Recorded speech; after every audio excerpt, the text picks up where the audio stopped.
노후의 삶은 공과내처럼. 반갑습니다. 지난번에 대통령이 발표한 실버타운 활성화 정책은 활성화시키는 것이 아니라 죽이는 정책이라고 했습니다. 그 이유에 대해서도 자세하게 영상으로 올려드렸는데요. 정치적인 논란거리를 만들자는 것이 아니라 우리 모두의 노후의 삶에 직접적으로 영향을 끼치는 정말 중요한 사안입니다. 단순하게 비판만 할 것이 아니라 대안을 제시해야 되고요. 그 대안을 가지고 건설적으로 이야기를 나눠봤으면 좋겠습니다. 정부에서 세부안을 만들고 있기 때문에 이렇게 이야기를 나누는 것 자체가 함께 참여하는 것입니다. 모두 끝까지 함께 해주시기 바랍니다.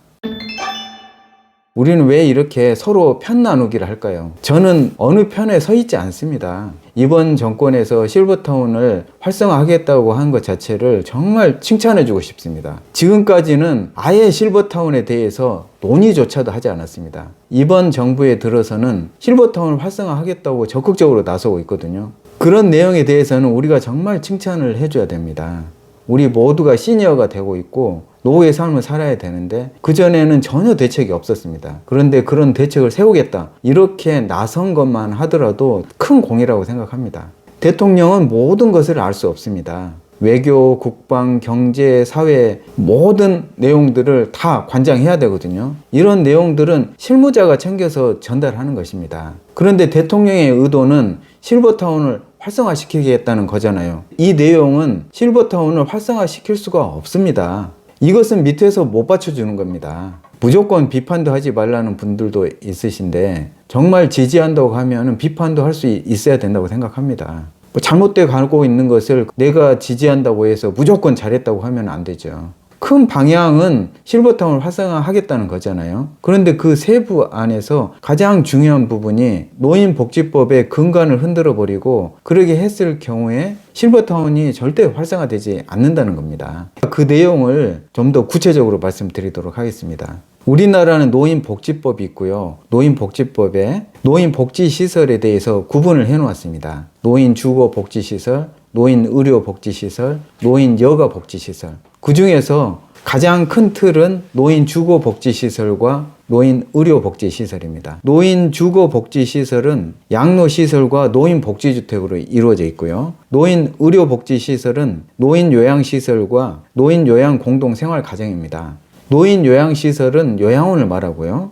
양로시설은 양로원이죠. 유료양로원과 노인복지주택을 합쳐서 실버타운이라고 하는 것입니다. 이 자료가 가장 최신 자료입니다. 노인복지주택은 39곳이고요. 양로시설은 180곳입니다. 그런데 이 중 100명 이상 정원의 유료양로원은 3곳밖에 되지 않습니다. 이 3곳과 노인복지주택을 합하면 42곳이죠. 이 39곳 중에서 식당을 운영하지 않는 곳들이 10여 곳이 넘습니다. 저는 이런 곳들은 실버타운이 아니라고 생각하거든요. 그래서 제가 우리나라 실버타운은 30곳도 안 된다고 하는 것입니다.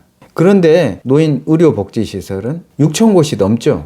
30곳 대 6,000곳. 어떻게 생각하십니까? 이렇게 나누는 이유는 노인 의료복지시설 요양원은 돌봄이 필요하신 분들이 들어가는 곳이고요. 노인 주거복지시설은 건강한 분들이 들어가시도록 만들어져 있는 것입니다. 그런데 지난번 정책에서 60세 이상이면 몸이 불편하든 건강하든 다 들어갈 수 있게 하겠다는 것은 이 틀을 깨버리는 것입니다. 실버타운을 요양원으로 만드는 것과 똑같다는 이야기죠. 이 개수에서 느껴지시는 게 있지 않으세요? 우리나라 실버타운은 한 30여 곳밖에 안 되고 요양원은 6,000곳이 넘는다. 그러면 제가 일본과 비교해 드리도록 하겠습니다. 자료에 보시면 유료 노인주택과 서비스형 고령자 주택이 있죠. 이것들을 합쳐서 실버타운이라고 하는 것입니다. 그 중에서 개호형 유료 노인주택이 있고요.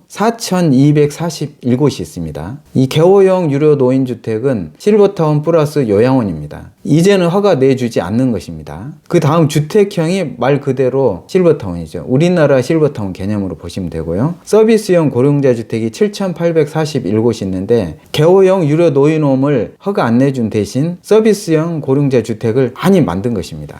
이렇게 해서 일본의 경우에는 23,000곳이 넘습니다. 우리나라 30곳, 일본은 23,000곳. 일본의 경우에는 젊으실 때는 일반 주택이나 서비스형 고령자 주택에 들어가서 사시고요. 70대 이후에 고령자가 됐을 경우에는 유료 노인주택 실버타운에 가십니다. 그 다음 80세가 넘으면은 그룹홈이나 특별 양호 노인주택으로 들어가게 됩니다. 이게 바로 요양원입니다. 일본 고령자 주택의 변천사를 한번 봐보시기 바랍니다. 2세대 개호형 유료 노인주택 포괄 케어를 했습니다. 실버타운과 요양원을 합쳐서 한꺼번에 하려고 했죠. 이렇게 하다 보니까 부작용이 너무 많이 생겨서 이 정책을 포기했습니다. 그 이후에 3세대 고령자 주택이 바로 주택형 유료 노인주택과 서비스형 고령자 주택인 것입니다. 이렇게 바꾸기 위해서 일본 정부에서는 엄청난 노력을 들였습니다. 보조금을 주었고요. 건축비의 10분의 1, 개보수 비용의 3분의 1을 지원했습니다. 세제 지원도 많이 했습니다. 소득세, 법인세, 고정자산세, 부동산 취득세도 대폭적으로 감면해줬고요. 융자도 대폭적으로 해줬습니다. 사업비의 100%를 35년 고정금리 또는 15년 고정금리로 지원했습니다. 이렇게 사업비의 100%를 대출로 지원한 거죠. 보시는 것처럼 실버타운을 활성화시키려면 정부에서 보조금, 세제 혜택, 대출 지원 이런 것들이 돼야지 서비스형 고령자 주택이 7,800곳이 넘게 만들어졌잖아요. 우리나라 실버타운은 탈탈 털어도 30곳이 되지 않습니다. 지난번 여러 가지 말씀드렸는데 분양형을 인구 소멸 지역에 짓는다. 안 짓는 것보다는 낫죠. 좋습니다. 그런데 실버타운 제도의 근간을 흔들어 버리는 몸이 불편하신 분도 실버타운 들어가게 해주겠다. 이런 정책은 하면 안 됩니다. 듣기에는 좋아 보이지만 절대 좋은 것이 아닙니다. 모든 사람에게 도움이 전혀 안 되는 내용입니다. 그러면 대안은 없냐 생각을 해보시게요. 첫 번째, 분양형 실버타운을 부활하는 건 맞습니다. 단순하게 분양형만 풀면 안 되고 임대형을 섞어서 풀어야 됩니다. 분양형 50%, 임대형 50%. 이렇게 해야 시행사가 분양만 하고 도망갈 수가 없습니다. 계속 운영을 강제하도록 만들어야 됩니다. 두 번째, 공공용지를 실버타운 부지로 제공할 때 분양만 할 것이 아니라 장기 임대로 하는 것도 검토해 봐야 됩니다. 지난번 동탄2 3000세대 서민 중산층 실버타운을 공급한다고 했잖아요. 그 사업 부지가 3,990억입니다. 거의 4천억 정도 되는 땅값을 지불하고 실버타운을 짓기 시작해야 됩니다. 서민형 실버타운을 만들기가 정말 어렵습니다. 땅값도 비싸고 건축비도 비싸고 또 직원들 인건비를 해야 되고 이 운영하는 걸 다 따져봤을 때 아마 우리 대부분 국민들이 원하는 실버타운 한 달 생활비를 맞추기가 쉽지 않을 겁니다. 그 대안이 바로 장기 임대로 실버타운 부지를 공급하는 것입니다.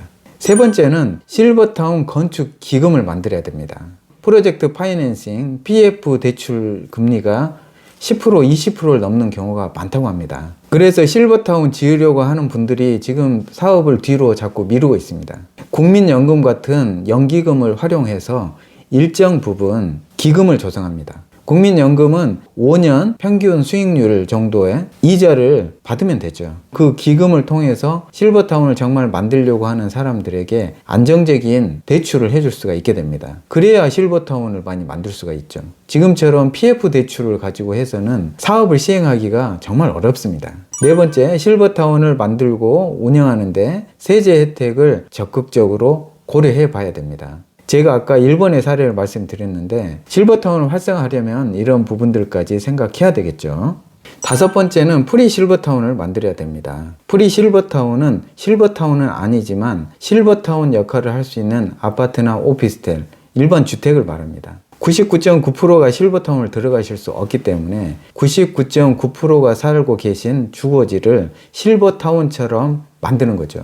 실버타운의 가장 큰 장점은 식사입니다. 나이 들어서 건강을 잘 챙기기 위해서는 식사가 가장 핵심이거든요. 지금 건강하고 젊을 때는 이런 이야기가 귀에 들어오지 않으시겠지만 앞으로 100세 시대에 사시게 됩니다. 근데 75세 넘고 80세 넘으면은 식사 준비하고 식사 챙겨 드시는 것 자체가 힘들어집니다. 우리 부모님들을 보시기 바랍니다. 많은 분들이 살고 계신 아파트나 오피스텔에 필수적으로 공동 식당이 준비될 수 있도록 정책적으로 배려가 필요하다고 생각합니다. 지금은 공감대가 크게 형성되지 않을 수도 있지만 앞으로 몇 년만 두고 보십시오. 정말 필요합니다. 의지만 있다면 지금 만들고 있는 3기 신도시부터 할 수 있으리라 생각합니다. 저는 실버타운 활성화 정책이 실버타운을 많이 만드는 것도 필요하지만 대다수 시니어분들이 실버타운의 혜택을 누릴 수 있어야 된다고 생각합니다. 그 방법이 바로 일반 아파트에 공동 식당을 넣는 거고요. 그래서 제가 이런 곳들을 프리 실버타운이라고 말하고 있는 것입니다. 우리가 선진국으로 갈수록 디테일이 좋아야 됩니다. 적재적소에 필요한 분들이 필요한 시설로 들어갈 수 있게 하는 것이 바로 선진국으로 가는 것이지, 이렇게 근간을 흔들어 버리면 과거로 돌아가는 거죠.